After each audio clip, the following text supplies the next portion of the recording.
Hi, and welcome to Between the Lines. On this show, you will hear about and from lesser-known Canadian authors and writers who, for whatever reason, have remained under the radar of traditional publishers and publishing houses.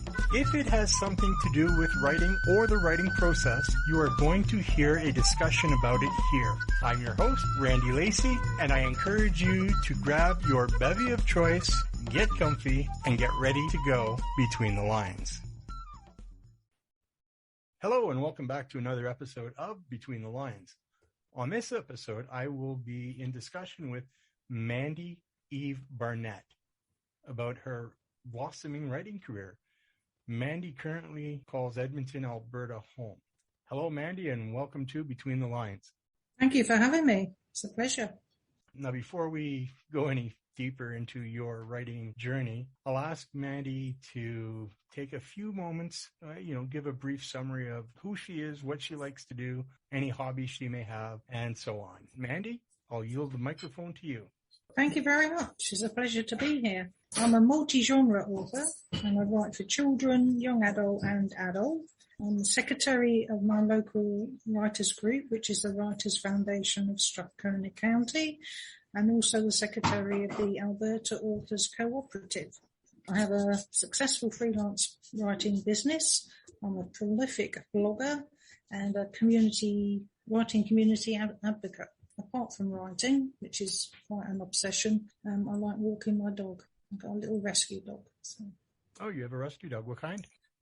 She's what they call a snoodle, which is a poodle and a schnauzer mix. Oh, my goodness. Very cute. I'll take your word for it. Yeah, she's very cute. Wonderful. That's a lot of things you've got your hands into. Keeps me out of mischief, supposedly. I think it puts me into mischief, but there you are. I like that little addendum there, supposedly. Well, thanks for the introduction of yourself. Now we're going to break into what I call the hard stuff. Okay. And those would be the questions. So basically, do you recall the first time you were inspired to write outside of an educational setting?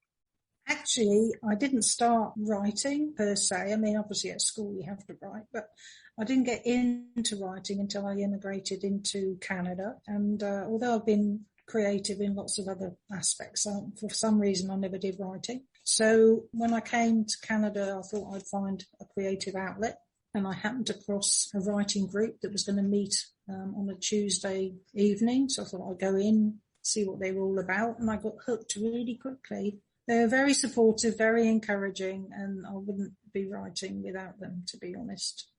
So you immigrated to Canada. How long have you been in Canada? Nearly 12 years now. Welcome to Canada. A little late, but welcome. Thank you. Can you remember what you wrote the first time that you tried writing?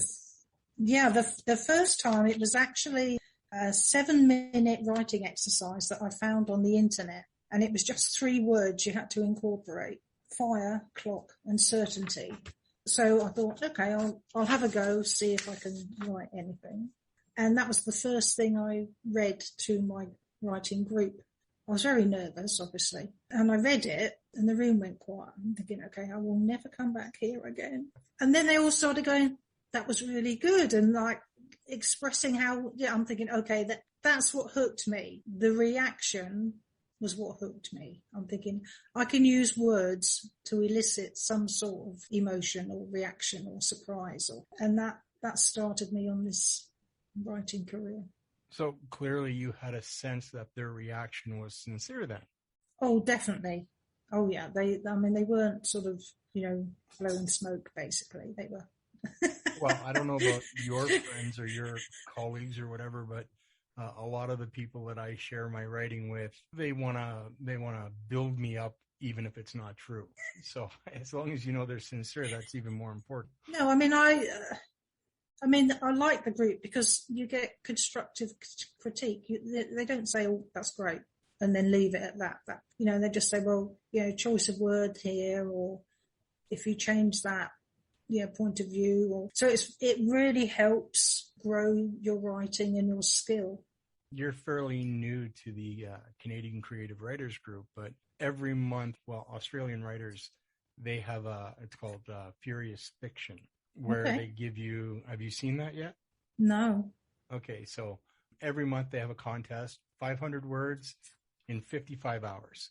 And they give, Oh, really? yeah, oh yeah, and they give you the parameters. So you has to start with this, or, I mean, they give you your parameters, and usually there's 4 or 5 words you have to use within that 500 words. And for me, it's practice, because short stories are new for me.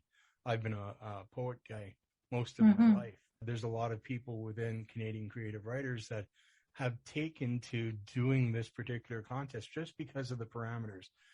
Because again, you've got your time restriction of 55 hours. You've got your word restriction of no more than 500 words, and you have to use these. And so it's good practice, and it's good discipline, I think. Oh, yes. I mean, that's why I enjoy, I mean, I did an awful lot of prompts while I was learning, because it sort of, you've got a time limit, you've got word limit, and, you know, sometimes, as you say, length limit. And that helps you, you know, not get too flowery with your wording. You think, okay, I have to be quite concise here. As I was saying earlier, no opportunity for rabbit holes. Exactly. Although rabbit holes are fun. They are, without a doubt. I guess the next question we're going to have to ask you then is, are you one of those writers who kept everything to yourself, or were you one of those writers who, here, read this? Within my writing group, I did that, because I always got such good feedback, and it helped me develop my skill. So it was vital for me to share. So that's a good thing for anybody who wants to be able to be a successful writer. I guess it's to be able to share. I know for me, it was more like a personal rehab. I wrote to heal my soul, and then I left my notebook out one day, and a friend read it and says, "Why aren't you sharing this?" And you see, exactly. So now you can't shut me up. It's a good thing, though. I mean, your words should be shared. I think so, because, and I've adopted the personal motto now that I don't write because I necessarily have something to say, but rather because you may have something you need to hear. That's and if you don't share it, they're not going to hear it. Very true. Where do you find your inspiration to write? Oh my goodness, absolutely everywhere. I found ideas in dreams, obviously writing prompts because I love them, traveling, everyday conversations, overheard, or when I've been interactive in the conversation. I think if you are a writer, anything can inspire you. I mean, it can be, you know, a strange object in someone's garden, or you go traveling and you find a little town and you think, oh, you know, that store that sort of obviously was very popular in its heyday is now sort of tired and left alone and boarded up. So then you think, well, I could write about the store and its interaction with people and, you know, how it just declined. So there's always something around you that you can use. I mean, I know I had an altercation conversation once, and it was about a woman's place. Don't get me started. Anyway, so from that genesis of that conversation, I wrote a book about a young man growing up in a matriarchal society. So just flipping it, wherever you are, whatever you're doing. I mean, there's ideas, and even if you look at someone's novel and you're reading and something clicks with you and you just think, you know, I like that sentence, or I like that description. And you can throw things in with that and go from there. Yeah, that makes sense. Is there a certain time of day where you find yourself more productive? And if so, why do you suppose that is? I don't have a set time that I'm productive per se. I write when I'm inspired, because I mean I work full time, so I have to juggle things to get my writing time in. And of course I have my 2 secretarial volunteer positions, so that takes up some time as well. But my favourite time, my friend and I go on regular writing retreats. We pick a spot somewhere in Alberta, drive there, and spend the weekend just, absorbed in our ideas, our novels, our words. And that is really sort of where I get most of my writing done. For myself, I tend to be, I get these bursts, and then I write till there's nothing left to write, whether it's finished or not. And if it's not finished, I stop, because I don't try to force it, because it will come across as being contrived after that point. So I'll walk away and I'll leave it and then revisit it. And if I'm inspired to continue it, I will. There's no set time. And I find that some of the people that I've talked to, I can only write in the early morning. I can only write late at night, or... Oh, goodness. I would hate to try and put I have to write in this time and no other time. No, it's when you can. Yeah, just do it when you can. And I mean, it's like you have, it's like when I was on one of writing retreat and they had a prompt and it was a title, just a random picked title. And then from that, I wrote a story. It's about 8,000 words. And then for one reason or another, the anthology I submitted to didn't go. So then I was stuck with this story. I'm thinking, what am I going to do with it? And then all of a sudden, like, I don't know, 4 months later, I looked back at it, and one character that was sort of, by a bypass, really, like, she just decided that she wanted me to write her story. And then that developed into a full-scale novel, and it included the short story in part, but it grew around this other character. So then that became my steampunk novel, The Commodore's Gift. This wasn't one of the questions I was going to ask you, but I don't think it'll be a hard one for you to answer, though. Do you have a favorite character that you've created, and why? It's always the last one I've done. I love Owena in The Commodore's Gift because she's very feisty, very strong-willed. She shows that, she's a force to be reckoned with, and I like strong characters like that. And we will touch on that in a little bit as well. There was a show on MTV which asked musicians which song they wished they had written. With that being said, finish the following sentence. I wish I had written, explain why. It's a book called Fernie by James Long, and I love it and I reread it quite regularly. It's based on two characters who are reincarnated, and reincarnation has been a fascination for me for decades.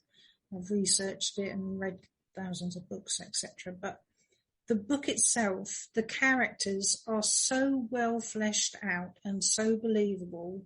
I just enjoy it every single time I read it. You get one of those books you just think, this is the perfect book. You say that you have researched reincarnation for forever. Which past life do you think that began in?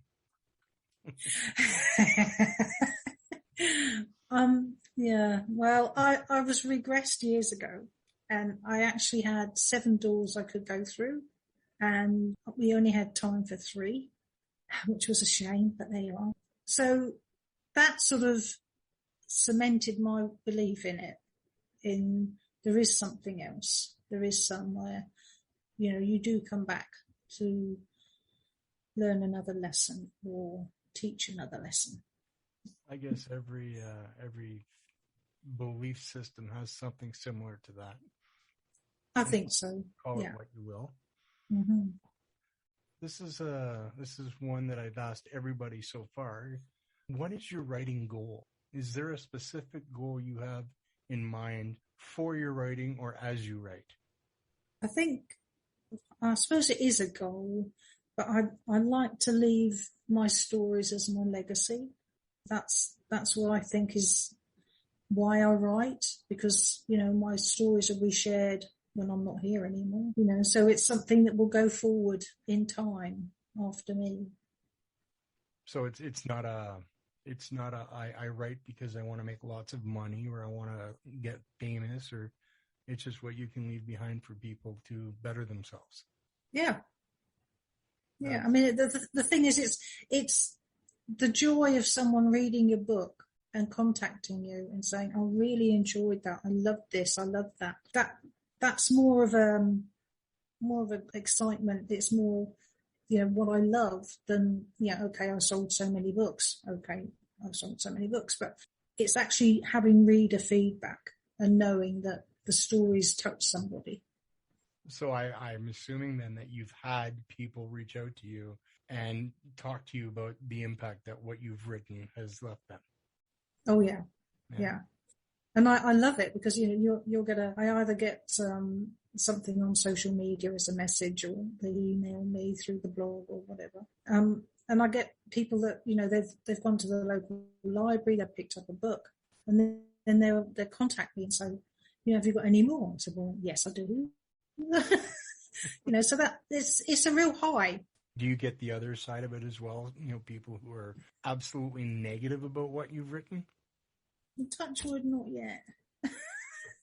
I had one lady who, my very, very first book, which was just a kiddie's picture book about a little monster going out on a scare on Halloween, and she said, "Oh, you called them one thing, and then you changed it." And I said, "Well, that's only because he learned what they were called." So I mean, his mum said they were Earth children, but then when he got to see what they were, he said, "Oh, so they're children." So I'm thinking, okay, if that's what you got from the book, fine. It's 32 pages long. It's for kiddies, and they all love Rumble, so that's fine with me. So it wasn't writer error; it was reader misunderstanding. Well, she was an adult. Yeah, but it was still a reader's misunderstanding. Yeah. So, but there you are. Part 3. Mm-hmm. We're going into the material world, which is where we're going to talk about some of the things that you've written and what's out there. And so the first thing that I was given as a promo for you was the Commodore's gift. Is that correct? Yeah. This is the steampunk one. Mm-hmm. With my very feisty lady called Owena. So steampunk is sort of Victoriana merged with Industrial Revolution. So you have machines, you have steam power, you have mechanical vehicles, and you have also Victorian etiquette. So it sort of clashes a bit. And that's why Owena clashes, because in modern terms, you'd call her quite a tomboy. She doesn't want to wear these long flowing gowns with a corset and, have long gloves on and be genteel and drink tea. What she wants to do is go sword fighting and go horse riding, but, not side saddle. And I mean, she makes inroads with her brother when they have to escape from an attack by the ruling forces. And she really quickly understands that she can be a force to be reckoned with, and she can show these men that she can do what she says she can do. She's very strategic. She can do planning. She's very good with a sword. Yeah. So, I mean, it's not a swishbuckling sort of novel, but it's more an adventure, but with a strong, feisty woman at the helm. Living in Alberta, I've encountered several women who own and use guns, and they scare me. A woman with a sword would even be even more, yeah. Because they can get right up and personal with you. Well, yes, you'd be very personal with the sword. What's the character of Owena a challenge for you to write or create? She didn't challenge me, really, because she just told me what I was writing. I didn't, I just went with the flow with her. I am quite feisty, so it wasn't quite a difficult thing for me to do because I'm quite independent and, say things as they are. So And she was fun to write because, you know, she sort of butt heads with a man that was, you know, well, you're a mere woman, you know, so she'd show him, actually, I'm not a mere woman. So it was fun to write. Yeah. There's a lot of experts, I guess, quote unquote experts. When they talk about characters, they say, let your character lead the way and don't try and force your character to be who you want them to be. Let them flesh themselves out. And that would have been a case right there, right? Oh, exactly. Yeah. I mean, she took the lead on it because initially the short story was about someone completely different who was a man. Yeah. So the short story became a small part in the novel because Rowena took over. Which leads me right into the next question. What or who inspired her creation? Is there a little bit of you in there, or is there somebody else in there, or? There's some of me, but it's more, I've been around strong women a lot of my life, and they've found ways of, you know, forging ahead in their careers, finding their own personal space and making it their own. So it was a combination of a few people. Is she an extension of you, or is there something within her character you desire in yourself? Oh, I'd love to be swashbuckling with them, you know, go out with a sword and, yeah, get the baddies. I'd love that. I'd hate to have to meet you in a dark house. Sorry about that. That's okay. It's funny because I went with my daughter to an event. It was an outside event way before COVID, and unbeknown to me, this gentleman who was on security walked up to her and said, "Oh, you can't come in." And all right, mum modes clicked in like there was no tomorrow. And I went face to face with him. I said, "Excuse me, she is coming in. She's with me." And my daughter got hold of my arm. She said, "Mum, I know him. He's joking." I go, "Okay then." And he turned to her and said, I'm not coming up against your mum ever again. Wonderful. Yeah, I'm one of those sort of, you know, I'm going to roar if you, upset me or go near my kids. Mother Bear. Yeah, absolutely. So the Commodore's Gift, there's a male character in there that Owena becomes involved with, so to speak. Now, yes. is he because she is such a strong character, is he equally as strong, or is he a weaker character? He's as strong. He is a mountain of a man, which is the first thing that attracts her.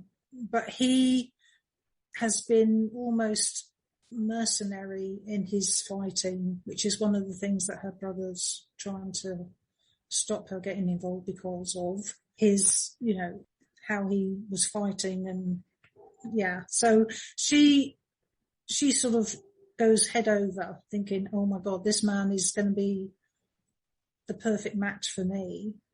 And he in turn sees that, you know, she's a very unusual woman. She's not going to sit back and, you know, say, well, I'll stay at home while you do what you're doing. And they are a good match. They bounce off each other. They know how to fight together.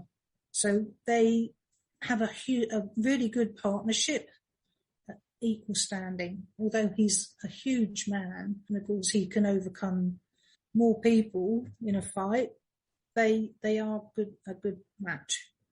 There's only three ways that could really go. They will either recognize the chemistry between them, or they'll be totally oblivious to it and not see that they're right for each other, or it's going to work out. It does work out, although, you know, the brother sort of tries to keep them apart for quite some time. He's got lots of reservations. Yeah, and that probably comes back to personal anyway. So there's another book there. I think it was The Chewsome Loop. Now, don't worry. People find it very difficult because twosome is spelled Twesome. So they always want to put an O instead of where the E is in the middle. All right. Well, That's my bad. twosome loop.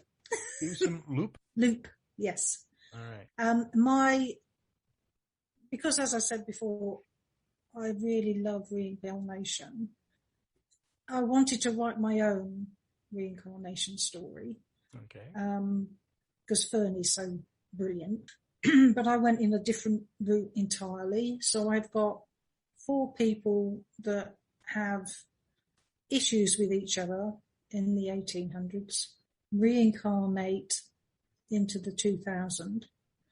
And then the people in the modern era 2000 start getting flashbacks when they all coincide by chance at an Italian villa, which is where the original 4 were before events happened.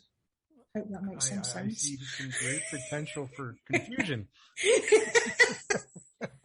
Oh, you should have seen me when I was writing it. Oh my goodness. Because I had 4 people. So I had to make sure that their characters, their base characters, were alike for both eras. So then you've got, a basic character who, is in a forced wedding. She's been, her father's decided that she should marry this very rich man because that gets him up in society and it doesn't matter what happens to her entirely. So then that character in the year 2000 is a spinster. She's looked after her parents for a long time and she'd love to be, in a relationship, but it's never happened. And then a gentleman starts, courting her, but there's what we would say is a hidden agenda for him. So then when I'd written it all, I had to print it out, and then each chapter I had to make sure it coincided. So if one character in the past was doing something, it had to reflect in the modern chapter. So it took some work, but it was fun doing. When I was reading blurb for it, here's the question that I came up with. In my stories, I have a hard enough time trying to keep track of 2 main characters. You got like a whole bunch. How was that for you? Yeah. I suppose it's when you get into a story and you've got absolutely a visual of a character, you understand them. So it's like, if you go to a party with friends, you know who everyone is, their name, where they are, where they work, all that sort of thing. It's the same thing when you've got characters in a book. They just become real to you. So then, I can say, well, Gerald did this, and so you can just keep them separate because they are separate people. Would it be safe to assume then, and this isn't one of the questions, but it is now, would it be safe to assume then that before you actually write anything, you flesh your characters out, or do you flesh them out as the story goes? No, they become real as I write them. And you can still keep track of them. Yeah. All the power to you. Thank you. I mean, I suppose it's one of those things that, either you plan and plot to the nth degree, or you're the complete opposite end and just go with it. Because of course, after you've written it, you've got lots of drafts to go through and lots of editing to do. So then if you find something, you think, okay, that's not going to work, or I should have forgotten that, and I should put that in there instead. So it's I just like having the free flow of it. Saying that, my current work in progress is a trilogy. I've never done a trilogy before. I did 2 books, but I've not done a trilogy. That one I had to plan because it's across 3 cities, 3 detectives, and 1 villain. So you knew before you even started writing it was going to be a trilogy? Yeah, it popped into my head. For those of you who can't see what I'm doing right now, I'm shaking my head. in disbelief. and Mandy's laughing at me. Oh dear. Well, it's everyone's different. Everyone has their own way of expressing, creating, and there's no right or wrong. If it works for you, it works for you, and just don't change it. Absolutely. Why did you set the story in this era? Do you not think it would have worked totally in one or the other? What, for the Choosome Loop? Yeah. Well, because it was a reincarnation. Right, but I mean, you could have went back further in time, or you could have went ahead in time. Did I just give you another idea? No. I think that I chose the 1800s because I wanted it to be believable that a man could force his daughter into a marriage of convenience. If I tried to do that modern society, as they're not of, Asian descent, no one would believe it. No one would think that would work. So I wanted it to be believable that would happen. And then you made it work. Yeah. Sorry, I'm shaking my head again, people. Some people believe love always wins out in the end. Is this the takeaway from this book? From the Choosome Loop, yeah. Yeah. Yeah. I mean, the two of the main characters, the reason it's called the Choosome Loop is why they reincarnated. I don't want to give too much away, obviously. But that's the reason that they were able to reincarnate. If you want to find out more, folks, go buy the book. Thank you. Mandy, you can be found in a multitude of ways and places for that matter. Can you let the listeners in on where and how you can be found, or your work can be found? Sure. I have a blog, which is www.mandyevebarnett.com. That's very easy to remember. I post twice a week. I've got all my books on there listed. I've got reviews, etc., media page, contact page. So you'll find everything on there and links to everything. Are you on Twitter? I'm on Twitter, Instagram, LinkedIn, Facebook, Pinterest. And most of it is all Mandy Eve Barnett. You'll find me. All right. All the links are on the blog. You can find me. There will be a transcript of this posted as well with these links. And if you need other links, they will be on her other links that are listed in the transcript. Wow. Thank you. Mandy, thank you so much for agreeing to do this interview. It's been a lot of fun. Thank you. And I enjoyed it. I wasn't sure what to, I never know what to expect when I'm interviewing somebody. So so far it's been a pleasure, and hopefully it's been a pleasure for you, but thank you for agreeing to do this, and thank your publicist for pointing you out to me. Thank you very much. Thank you very much. I really enjoyed it. Go ahead. Yeah, I enjoyed it too. And so until next time, folks, keep writing. And you have been listening to Between the Lines with Randy Lacey. In future episodes, I will be talking with authors and writers from across the country about all things writing. So if you like what you heard, I encourage you to tune in to some future episodes of Between the Lines.